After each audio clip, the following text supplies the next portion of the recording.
बच्चों, कृतिका से कृतिका पाठ कृतिका से हम लोग अब जा रहे हैं पहला पाठ मेरे संग की औरतें, उसके प्रश्न उत्तर अब आप लिखने जा रहे हैं। आइए पहला प्रश्न लिखें। लेखिका ने अपनी नानी को कभी देखा भी नहीं, फिर भी उनके व्यक्तित्व से वे क्यों प्रभावित थीं? अब इस प्रश्न का आप उत्तर लिखिए। लेखिका ने अपनी नानी को कभी देखा नहीं था, किंतु उनके बारे में सुना अवश्य था। पूर्ण विराम। उसने सुना था कि उसकी नानी ने अपने जीवन के अंतिम दिनों में प्रसिद्ध क्रांतिकारी प्यारेलाल शर्मा से भेंट की थी। पूर्ण विराम। उस भेंट में उन्होंने यह इच्छा प्रकट की थी कि वे अपनी बेटी की शादी किसी क्रांतिकारी से करवाना चाहती हैं, अंग्रेजों के किसी भक्त से नहीं। पूर्ण विराम। उनकी इस इच्छा में देश की स्वतंत्रता की पवित्र भावना थी। यह भावना बहुत सच्ची थी। इसमें साहस था। जीवन भर पर्दे में रहकर भी उन्होंने किसी पर पुरुष से मिलने की हिम्मत की। इससे उनके साहसी व्यक्तित्व और मन में सुलगती स्वतंत्रता की भावना का पता चला। पूर्ण विराम। लेखिका इन्हीं गुणों के कारण उनका सम्मान करती हैं। प्रश्न नंबर पहला का उत्तर समाप्त हुआ। अब प्रश्न नंबर 2 लिखिए। लेखिका की नानी की आज़ादी के आंदोलन में किस प्रकार की भागीदारी रही? प्रश्नवाचक चिन्ह लगा दीजिए। अब आप आइए इसका उत्तर लिखते हैं।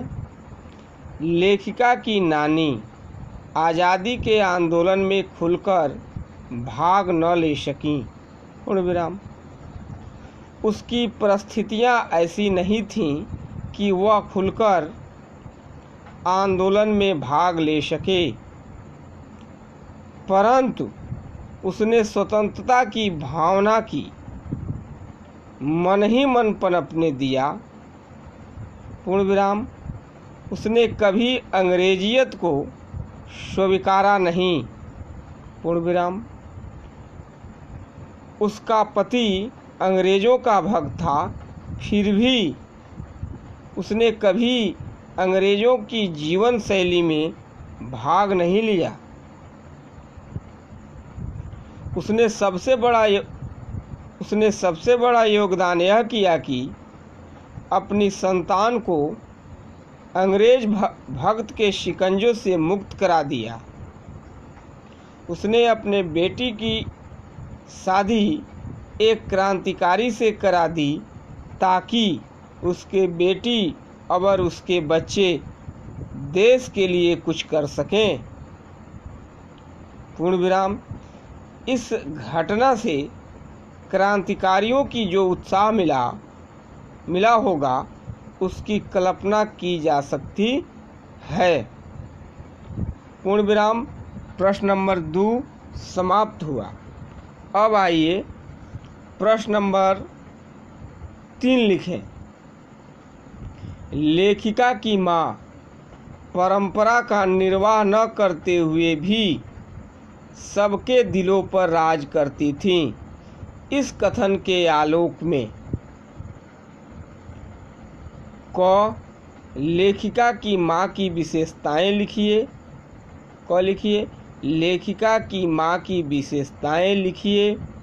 ख लेखिका की दादी के घर के माहौल का शब्द चित्र अंकित कीजिए। आइए अब लिखते हैं क लेखिका की माँ की विशेषताएं। लिखिए, लेखिका की माँ की स्थितियाँ और व्यक्तित्व दोनों असाधारण थे। पूर्ण विराम। उनके व्यक्तित्व की सबसे बड़ी विशेषता यह थी कि वे स्वतंत्रता आंदोलन के लिए काम करती थीं। उनकी सोच मौलिक थी। पूर्ण विराम। लेखिका के शब्दों में वह खुद अपने तरीके से आज़ादी के जुनून को निभाती थी। पूर्ण विराम। यह विशेषता के कारण घर भर के लोग उसका आदर करते थे। कोई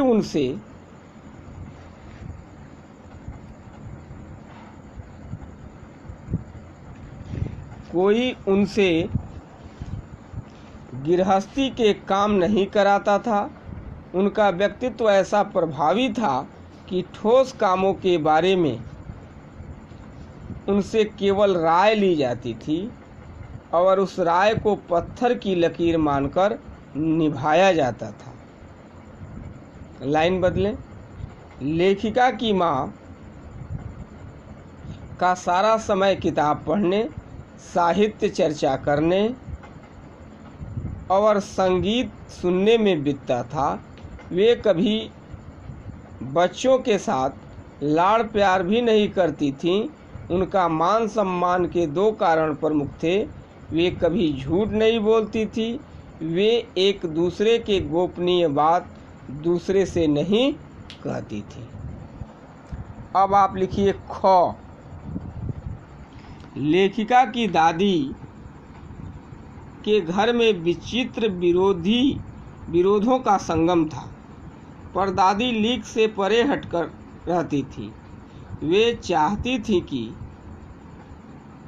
उनकी पतोहू को होने वाली पहली संतान कन्या हो।